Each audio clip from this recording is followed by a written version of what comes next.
Edappadi K. Palaniswami என்னும் நான்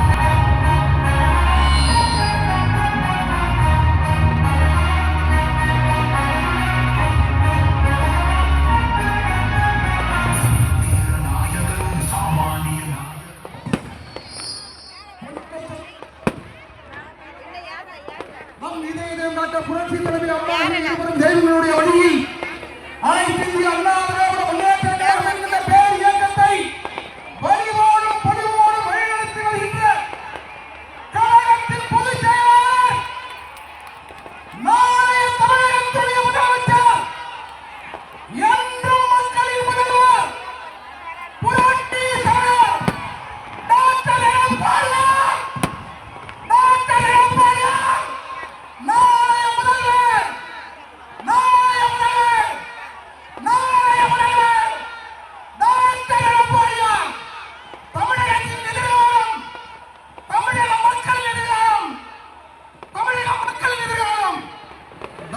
கொடிகளை அப்படியே கிளம்பி தயவு செய்து கொடிகளை மட்டும் கழக பொதுச் செயலாளர்,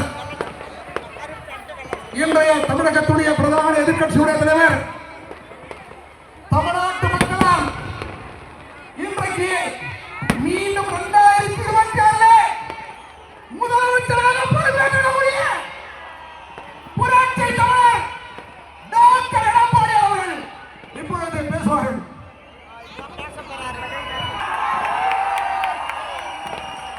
இதயம் புரட்சி தலைவி அம்மா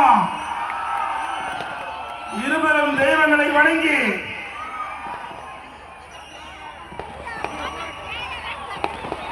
மதுரவாயில் பூந்தமல்லி 2 சட்டமன்ற தொகுதி இருக்கின்ற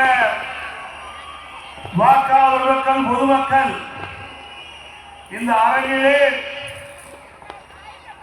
இந்த பூமி குளிக்கின்ற அளவுக்கு அதிர்கின்ற பாஜகவை சேர்ந்த நிர்வாகிகளே, பாட்டாளி மக்களுக்கு சேர்ந்த நிர்வாகிகளே, அம்மா மக்கள் முன்னேற்ற கழகத்தைச் சேர்ந்த நிர்வாகிகளே, தமாக நிர்வாகிகளே, புரட்சி பாரத நிர்வாகிகளே, ஐஜே கட்சி சேர்ந்த நிர்வாகிகளே, புதிய நீதி கட்சி சேர்ந்த நிர்வாகிகளே மற்றும் நம்முடைய தேசிய ஜனநாயக கூட்டணி அன்பு வைக்கின்ற கட்சியுடைய நிர்வாகிகளே, தொண்டர்களே, பெரியோர்களே, தாய்மார்களே, கழக உடன்பிறப்புகளே, பத்திரிகையாளர்களே, ஊடகங்களே, அத்தனை பேருக்கும் என்னுடைய மக்கள் நன்றி கலந்த வணக்கம்.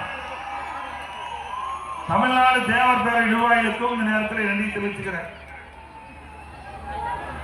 இன்றைக்கு உண்மையில் நம்முடைய இதய புரட்சி தலைவி அம்மா அவர்களுடைய பிறந்த நாள் நேற்று தினம் நம்ம கொண்டாடணும், எழுச்சியா கொண்டாடணும். இன்றைக்கு பொன்மனச்செம்மல் புரட்சி தலைவர் எம்ஜிஆர் வழியிலே வந்த இதய புரட்சி தலைவி அம்மாவர்கள் இன்றைக்கு இருவரும் தலைவர்கள் அவருடைய பிறந்த நாள் வருகின்ற பொழுது நாடே எழுச்சியோடு கொண்டாடும்.